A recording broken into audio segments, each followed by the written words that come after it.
मुझे स्वयं के साम्राज्य का विस्तार करना है और उसके लिए मैं किसी की भी आहुति दे सकती हूँ, चाहे वो मेरे पुत्र हो या पुत्र के पुत्र।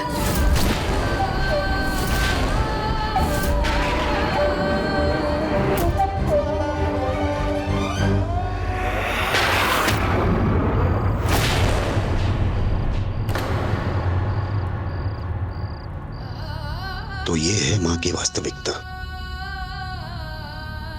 जिनके द्वारा गजमुखन का अंत हुआ, जिनके समक्ष आज तक कोई असुर टिक न सका, उन्हीं स्वामी कार्तिकेय पर विजय प्राप्त करने का स्वप्न देख रही हो तुम?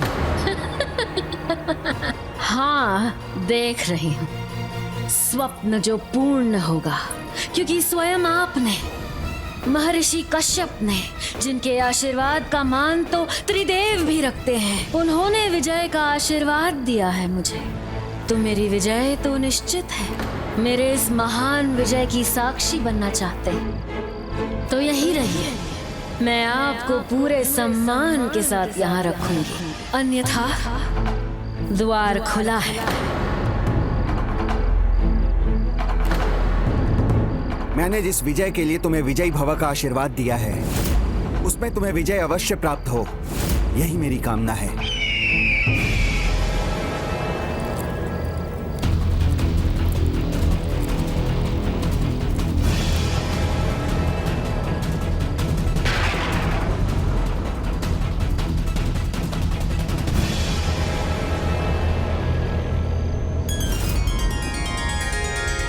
अद्भुत। देवशिल्पी विश्वकर्मा जी, आपने अपार भक्ति और श्रद्धा से इस दुर्ग का निर्माण किया। वो भविष्य में सुब्रमण्यम स्वामी कार्तिकेय की विजय का प्रतीक बनेगा। धन्यवाद प्रथम पूज्य गणेश जी, किंतु अभी इसके निर्माण में अंतिम कार्य शेष है।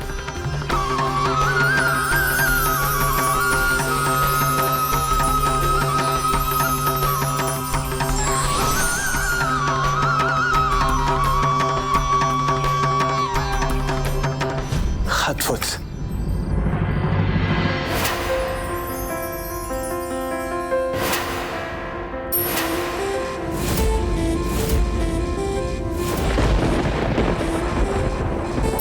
अद्भुत है उसकी निष्ठा, उसकी भक्ति, जिससे उसने मेरे लिए उस आश्रय का निर्माण किया था।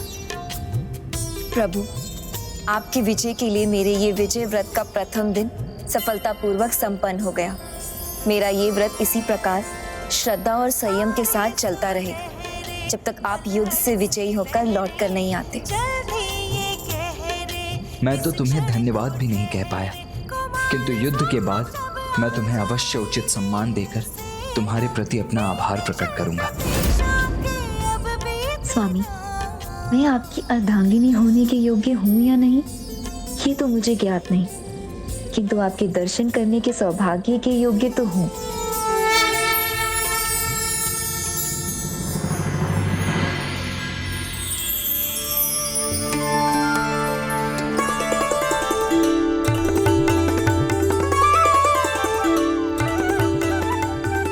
आपके विचार से ही मेरे हृदय का स्पंदन बढ़ जाता है।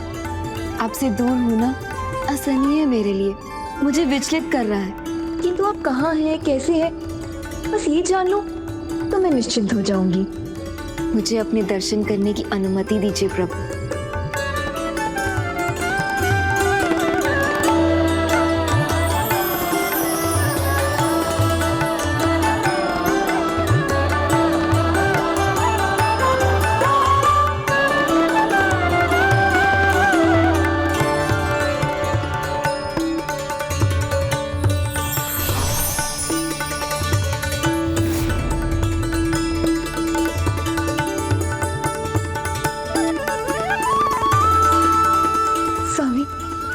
दर्शन पाकर मैं धन्य हो गई।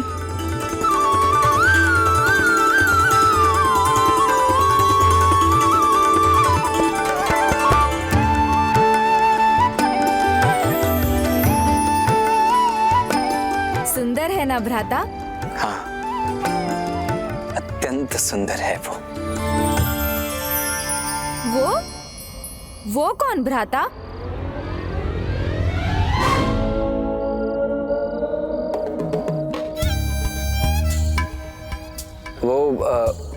मैं तो आपके लिए बनाए विश्वकर्मा जी के दुर्ग की बात कर रहा था, उसकी भव्यता के बारे में कह रहा था। हाँ तो मैं भी उसी के विषय में बात कर रहा था गणेश, तुम्हें क्या लगा? देखो जितना भव्य है उतना ही सुंदर है वो दुर्ग। वीरबाहु। जी प्रभु। देवराज, क्या विचार है आपका? है ना अत्यंत सुंदर वो दुर्ग? हाँ हाँ देव सेनापति, आप उचित कह रहे हैं। अपना मनोभाव मुझसे छिपा रहे हैं भ्राता, किंतु मुझे ज्ञात है आप उसकी भव्यता की नहीं, भाभी माँ की बात कर रहे थे। देवशिल्पी विश्वकर्मा जी, आपके द्वारा इस दुर्ग का निर्माण सत्य में अत्यंत सराहनीय है। हमारी संपूर्ण सेना को इस दुर्ग में आश्रय अवश्य मिल जाएगा, किंतु हमें शत्रु के शस्त्र अस्त्र, उनकी दुर्ग रचना और उनकी शक्ति का ज्ञान होना भी अत्यंत आवश्यक है।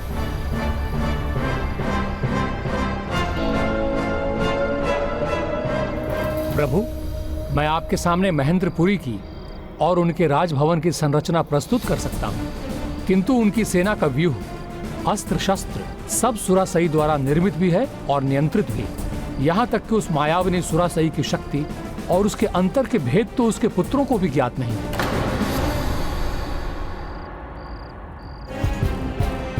अब समय है उन्हीं पुत्रों के प्रयोग का। मुझे स्वयं के साम्राज्य का विस्तार करना है और उसके लिए मैं किसी की भी आहुति दे सकती हूँ, चाहे वो मेरे पुत्र हो या पुत्र के पुत्र। माँ के लिए पुत्र नहीं, मात्र उनकी विजय की सामग्री है हम, उनकी महत्वाकांक्षा के साधन है बस।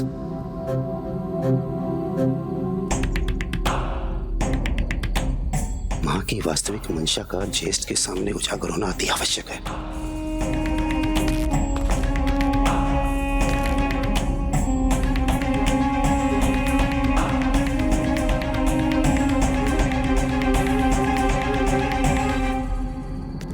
बहन विभूति, ये पिताजी ने क्या कर दिया?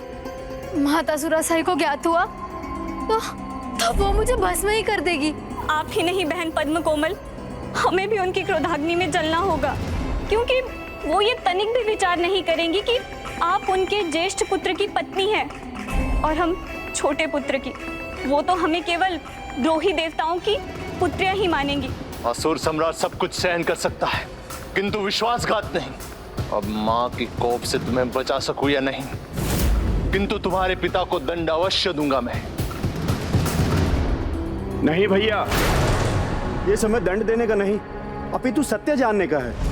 वो सत्य आपको चकित भी करेगा और दुखी भी, क्योंकि वो सत्य उनके बारे में है। क्या है वो सत्य? किसके बारे में है सिंहमुखन? बताओ, क्या बोलना चाहते हो तुम? बोलो सिंहमुखन, शीघ्र कहो, क्या कहना चाहते हो?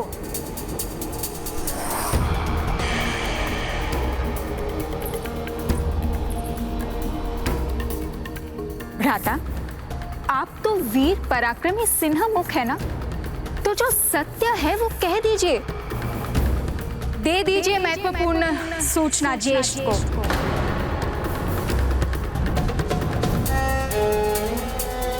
सूचना ये है कि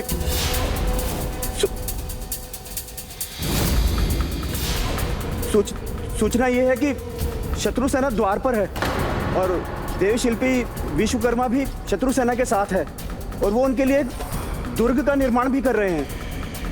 हमें आक्रमण करना चाहिए।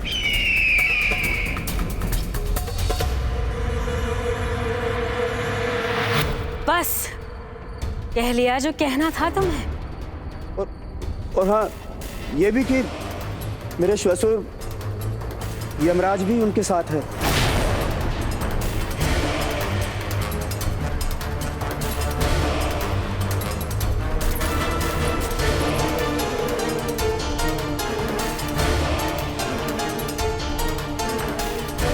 कोई और सूचना है जो तुम मुझे देना चाहते हो?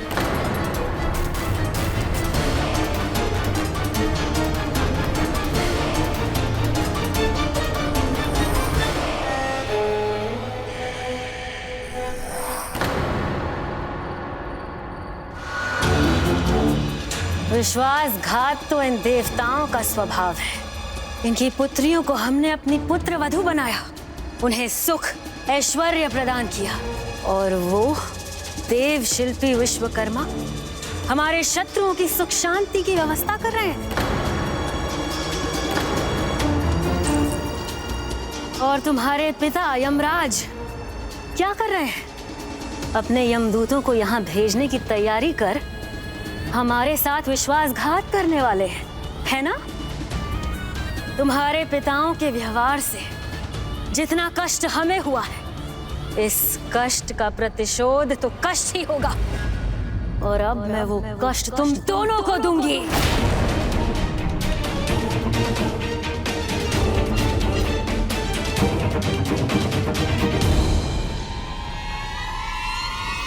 किंतु उससे पहले हमारे शत्रु कार्तिकेय को पराजित करने के लिए रणनीति बनानी है हमें, उसे नष्ट करना है।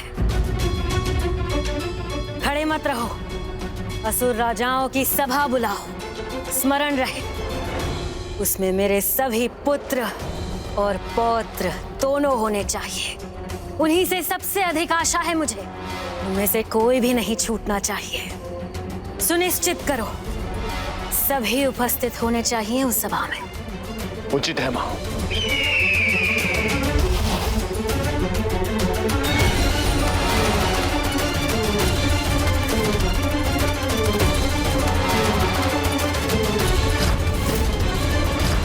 मैं अपने पुत्र सुदमुखम को पहले ही खो चुकी हूँ। हम किसी और को नहीं खोना चाहती, किंतु इनका वश है तो ये सभी का बलिदान दे देगी। किंतु इतना सरल सत्य भ्राता को कैसे दिखाई नहीं दे रहा?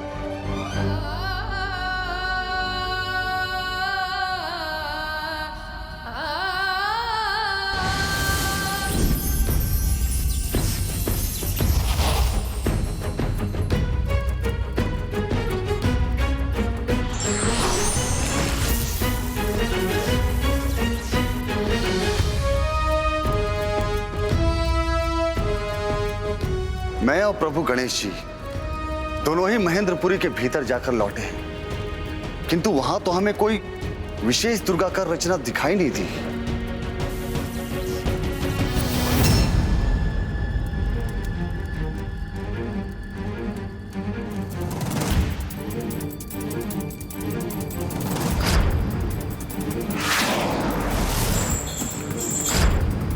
जो केवल माया को ही अपना अस्त्र और कवच दोनों मानते हैं, वो ऐसे किसी दुर्ग का निर्माण नहीं करते, किंतु उनका यही मिथ्या आत्मविश्वास ही उनका सबसे बड़ा शत्रु बनेगा।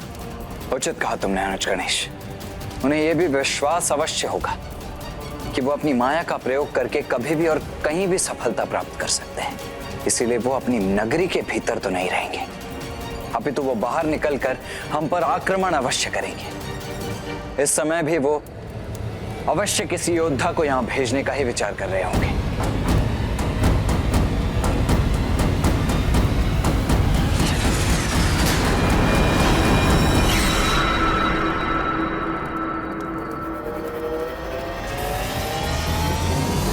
असुर सम्राट सुरापद्मन की, असुर सम्राट सुरापद्मन की, असुर सम्राट सुरापद्मन की, असुर सम्राट सुरापद्मन की।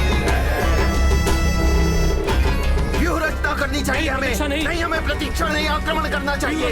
उनकी सेना को मसल कर रख देना चाहिए। हम यहाँ बैठे हुए हैं, जाकर घेर लेते हैं उन्हें। हाँ, हम घेर लेंगे। ये सभी स्वयं का बलिदान देकर भी युद्ध करने को तैयार है, और यही तो माँ भी चाहती है।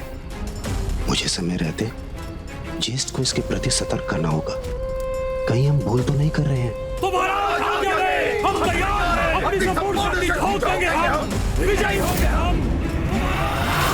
हम तैयार हैं। अहंकारी है सुरापद्मन, किंतु महेंद्रपुरी के राज सिंहासन पर स्थित होकर भी अपनी माता सुरासई के वश में है, और उसका अनुज सिंहमुख पराक्रमी और सिंह के समान शक्तिशाली भी है, और युद्ध कौशल में पारंगत भी है।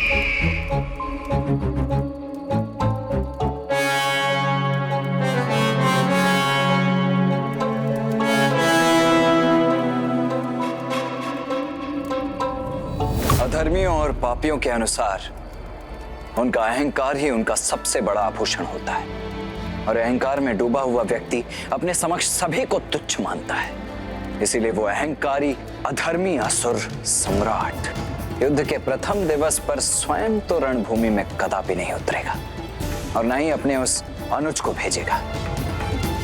तो फिर ऐसा कौन है जिसे वो भेज सकता है?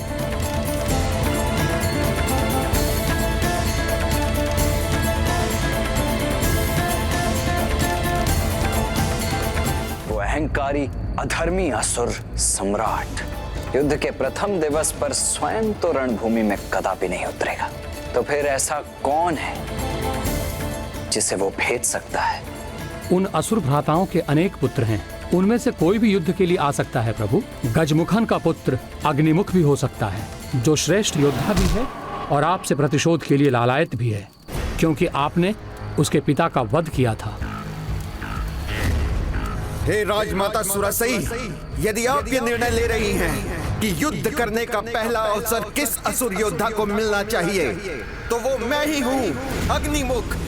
अग्निमुख। प्रतिशोध की भावना सदैव अनुचित निर्णय ही करवाती है, इसलिए यदि उनमें तनिक भी समझ होगी तो वो उसे तो कदापि नहीं भेजेंगे। आप मुझे सुरापद्मन के अन्य पुत्रों के विषय में बताइए।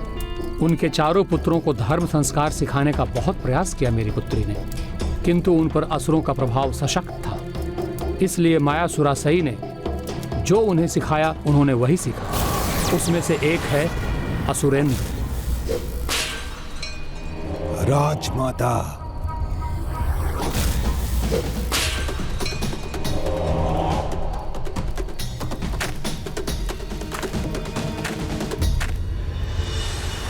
वाह, अद्भुत! ये तो अति उत्तम है।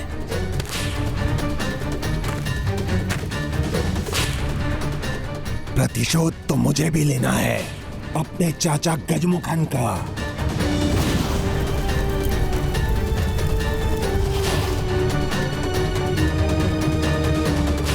मेरे बल के आगे कोई नहीं बचेगा, ना ही उसका सेना नायक, ना ही उसकी सेना। मेरे क्रोध की अग्नि में सब जलकर भस्म हो जाएंगे।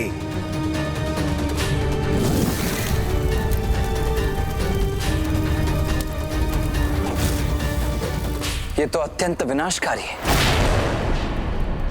इसका उचित प्रयोग तो अस्त्र रूप में, सेना नायक के रूप में नहीं। स्वामी कार्तिकेय, मेरी पुत्री से सिंहमुखन को भी एक पुत्र प्राप्त हुआ है, जिसका अंतर उसके बाहर से भी अधिक अंधकारी है, जो ऊपर से सौम्य है किंतु भीतर से बहुत ही क्रूर है। केवल अपनी रणनीति से ही अनेकों युद्ध जीत चुका है वो। असुर सम्राट, आज के युद्ध के लिए आपके अनुज महायोद्धा सिंहमुखन का पुत्र आदिमुखम अर्थात मुझे ही जाना चाहिए। नहीं, तुम मेरे एकमात्र पुत्र हो, तुम्हें मैं नहीं खोना चाहता। और ये केवल इसलिए नहीं कि मैं युद्ध कौशल में पारंगत हूँ। मेरे जाने का एक और भी कारण है। राजमाता सुरासई के 3 पुत्रों में से एक चाचा गजमुखन ने युद्ध में अपने प्राणों का बलिदान दिया। शत्रु ने छल से उनका वध किया। फिर आपके पुत्र और मेरे भ्राता सुदमुखम को यह अवसर प्राप्त हुआ, किंतु दुर्भाग्यवश कार्तिकेय दूत वीर बाहु ने उसका अंत कर दिया।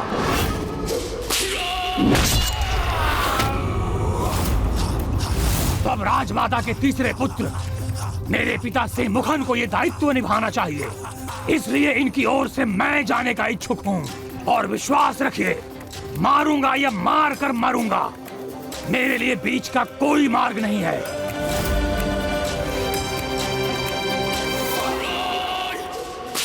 मैंने अभी भी कुछ न बोला तो मेरा पुत्र माता सुरासई की महत्वाकांक्षा की बलि चढ़ जाएगा। नहीं, आदिमुखम को भी नहीं भेजेंगे वो, क्योंकि वो अनेकों युद्ध में अवश्य विजयी हुआ होगा, किंतु देवताओं के विरुद्ध एक भी युद्ध में नहीं। और वो अवश्य ही किसी ऐसे योद्धा का चुनाव करेंगे जिसका देवताओं के विरुद्ध कोई अनुभव रहा हो। अब चाहे वो किसी का भी चुनाव क्यों ना करें, वो किसी को भी क्यों ना भेज दें, हमें अपनी युद्ध की रणनीति स्पष्ट कर लेनी चाहिए।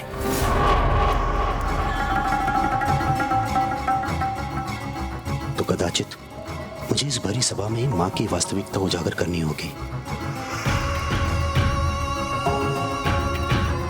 माता, माता वो बताओ कहाँ है वो?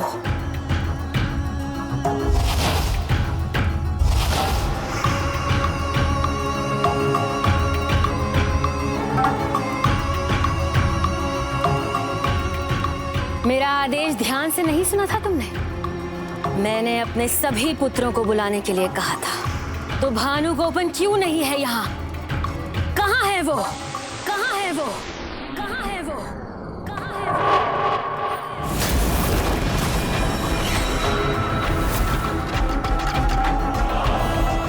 वो? माता, 11 दिन की शिव आराधना में व्यस्त है वो।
नमः शिवाय, ओम नमः शिवाय, ओम नमः शिवाय। उसकी कोई भी पूजा इस कार्य से अधिक महत्वपूर्ण नहीं। अपने तप से वो शिव अस्त्र तो प्राप्त कर चुका है, तो शिव की और आराधना करने की क्या आवश्यकता है भला? मैं किसी की भी आहुति दे सकती हूँ, चाहे वो मेरे पुत्र हो या पुत्र के पुत्र। अभी वो बस भानुगोपन का प्रयोग करना चाहती हैं। भैया सिंह वो कब तो कुछ कहेंगे। बुलाओ भानुगोपन को, वो जाएगा। इस युद्ध को आरंभ करने से पहले ही अंत कर देगा।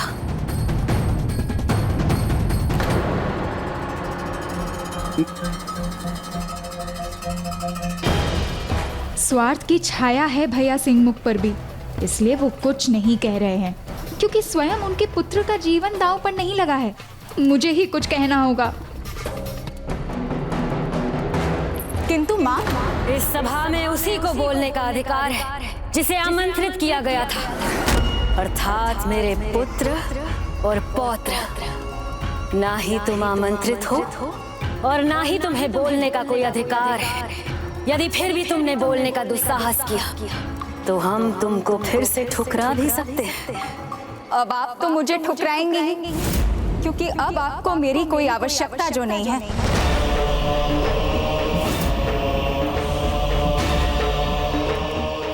आपकी महत्वाकांक्षा के यज्ञ में मात्र समिधा है हम।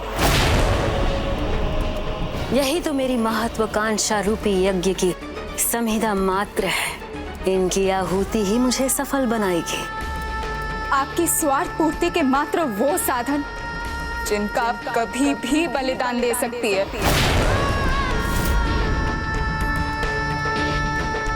भूलो मत अजामुखी, मैं तुम्हारी माँ हूँ। माँ तो है, पर आपके भीतर माँ की ममता नहीं है। माँ तो वो होती है जो अपने संतान के सुख के लिए स्वयं को न्यौछावर कर देती है, ना कि अपनी ही संतान को हवन कुंड में आहुति बनाकर डाल देती है। बस।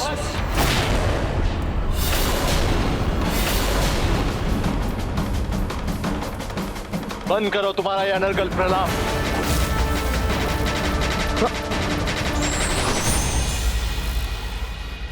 माँ के विरुद्ध एक शब्द और बोला तो मुझसे बुरा और कोई नहीं होगा। ज्ञात नहीं, मातृ भक्ति का ऐसा कौन सा पाठ सिखाया है इन्होंने उनका उद्देश्य ज्ञात होते हुए भी वास्तविकता देख पाने में असमर्थ हो रहे हैं आप भैया। मुझे मारना चाहते हैं तो मार दीजिए भैया, किंतु जिनके लिए आप मेरा अंत करना चाहते हैं उन्हें आपके अंत पर भी कोई दुख नहीं होगा। इनका अपना उद्देश्य, इनकी विजय, इनका वर्चस्व ही इन्हें इतना प्रिय है कि इन्होंने स्वयं अपनी पुत्री का विवाह तक नहीं होने दिया। रुको, बस बहुत हुआ। नहीं, आज मुझे सत्य बताने से कोई नहीं रोक सकता।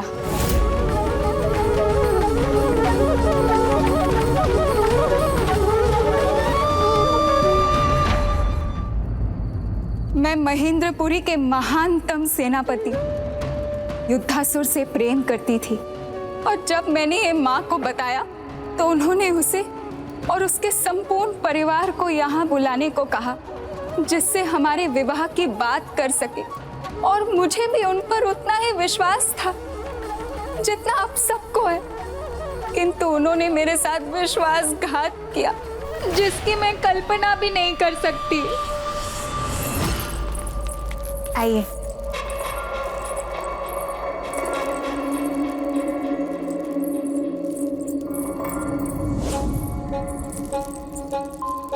प्रणाम राजमाता।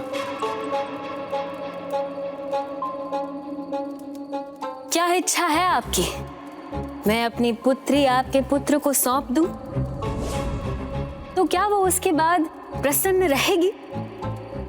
हाँ राजमाता, हमें पूर्ण विश्वास है कि आपकी पुत्री हमारे पुत्र के साथ सदैव प्रसन्न रहेंगी, और हमारा पराक्रमी पुत्र आपकी पुत्री के लिए सर्वथा योग्य है, और फिर वो आपका सेनापति भी है। उसने अनेकों बार आपको युद्ध जिताए हैं और आगे भी जीतेगा। तो फिर तो हमें तनिक भी विलंब नहीं करना चाहिए। लीजिए, इस शुभ अवसर पर मिष्ठान से अपना मुंह मीठा कीजिए।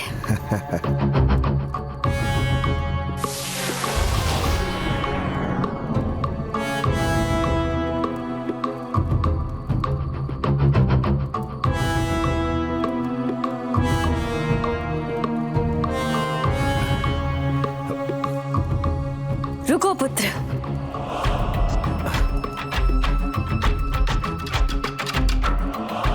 क्यों? तुम अपने हाथों से स्वयं अपने भावी पति को मिष्ठान खिलाओ।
अपराध था या मूर्खता, ये तो तुम्हें ही ज्ञात होगा, किंतु असुर राज परिवार की पुत्री होकर तुम किसी से विवाह कैसे कर सकती हो?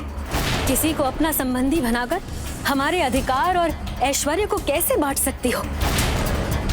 नहीं, विवाह नहीं करना है तुम्हें, अपितु ऋषि मुनियों को अपने रूप के जाल में उलझाकर उनका तप भंग करना है, ताकि उनका धर्म भ्रष्ट हो जाए और हम असुरों का वर्चस्व बढ़े। इस प्रकार अपनी माँ और अपने कुल की सेवा करनी है तुम्हें। यही है तुम्हारे जीवन का उद्देश्य और यही है नियति।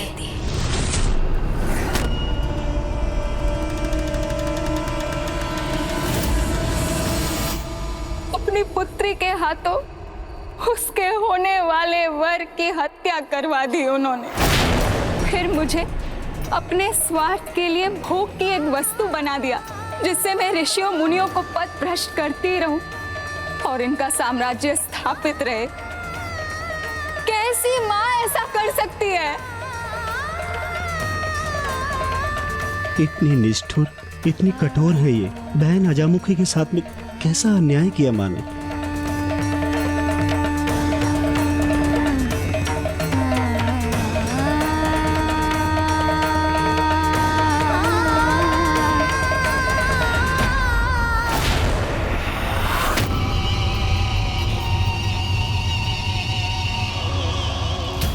कल तुम्हारा होने वाला पति तुमसे दूर चला गया था। आज एक माँ से उसकी बेटी दूर जा रही है। समय आ गया है सुरासई, तुम्हारे यज्ञ की अग्नि में एक और रिश्ते की आहुति देने का, अजामुखी के अंत का।